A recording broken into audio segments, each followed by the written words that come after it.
Hey, salut, ça roule. Moi, c'est Baptiste. Et moi, c'est Cécile. Avec le Tour à Tintiba, on est à Perpignan. L'occasion pour nous de vous parler d'infrastructures gazières et notamment d'un projet de gazoduc nommé STEP.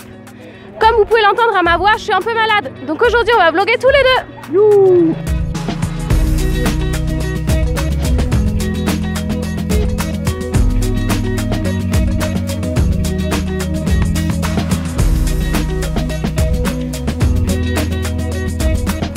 Au sein de l'Union européenne, il y a de nombreux projets gaziers dans les tuyaux. Ils sont justifiés soi-disant par l'idée de nous rendre moins dépendants du gaz russe et de mieux interconnecter les réseaux pour créer un marché du gaz à l'échelle du continent.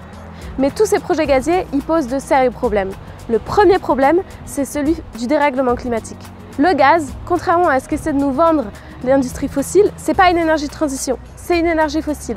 Et elle est composée majoritairement de méthane qui a un pouvoir réchauffant 86 fois supérieur au CO2 sur une période de 20 ans. Le deuxième problème, c'est qu'il y a beaucoup de subventions publiques qui sont allouées à ces infrastructures gazières. Mais notre argent public, il ne doit pas servir à financer les énergies fossiles, il faut qu'il serve à financer la transition énergétique, les projets qui nous permettent de faire baisser notre consommation énergétique ou alors les énergies renouvelables. Et c'est seulement comme ça qu'on aboutira à une vraie indépendance énergétique. Le troisième problème, il est géopolitique. Certes, on veut se rendre moins dépendant de la Russie, mais certains projets favorisent en fait l'injection de gaz russe dans le réseau européen, ou alors il y a d'autres projets qui nous rendent dépendants d'autres pays comme l'Azerbaïdjan, qui posent autant de problèmes en termes de droits humains. Je suis avec Thibaut du collectif contre le gazoduc transfrontalier. Alors Thibaut, c'est quoi exactement en fait le STEP? Salut Cécile. Le STEP, c'est un projet de gazoduc entre la France et l'Espagne qui se situe dans un projet plus global de gazoduc entre la France et l'Espagne qui s'appelle MID4 et qui pourrait coûter jusqu'à 3 milliards d'euros. Ce projet STEP pourrait impacter la forêt des Alberts, la plaine du Roussillon, les Corbières et jusqu'à l'Aude puisqu'il va aller jusqu'à Barbera qui se situe à l'est de Carcassonne. Au-delà même de l'impact environnemental, nous ne voulons pas d'un projet qui va nous enfermer dans une dépendance aux énergies fossiles pour des décennies. Le collectif contre le gazoduc transfrontalier a été créé à l'occasion de la consultation publique que Terega, la compagnie qui est à l'origine de ce projet, a réalisé l'hiver dernier dans l'Aude et les Pyrénées-Orientales. Et donc quel type d'action vous faites un peu pour bloquer ce projet?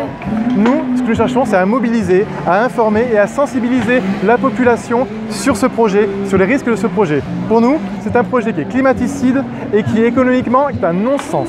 Nous n'en voulons pas. Nous mobilisons aussi les élus locaux à travers une pétition que nous allons remettre aux maires des communes qui seront impactées et concernées par le projet pour les inciter à faire voter une motion ou une délibération pour s'opposer au projet STEP. Alors justement, je suis avec Agnès Langevin, vice-présidente de la région Occitanie, responsable de la transition. Vous avez voté une motion contre ce projet, pourquoi ? Oui, comme de nombreux élus du territoire des Pyrénées-Orientales, les élus régionaux ont voté une motion contre la réalisation de ce projet. C'est à nos yeux un projet inutile d'un montant de 300 millions d'euros qui n'apportera aucun bénéfice quant à l'approvisionnement et la sécurisation des ressources gazières, n'aura pas d'impact prix pour le consommateur et surtout nous souhaitons devenir la première région à énergie positive en Europe et donc il est urgent de réorienter tous les investissements européens sur la transition énergétique, le développement des énergies renouvelables. Toutes les ressources fossiles doivent désormais rester dans le sol. Mais il en est où ce projet, Cécile? Eh bien, il est un peu mal en point. Cet été, lors d'un sommet sur les interconnexions, les chefs d'État de la France et de l'Espagne lui ont retiré une forme de soutien politique, reconnaissant qu'il n'avait pas grand intérêt. Mais aujourd'hui, il est sur la table du régulateur français de l'énergie qui doit donner son autorisation aux promoteurs de projets d'investir sur les réseaux ou non. Donc le projet n'est pas tout à fait abandonné et le combat n'est pas fini.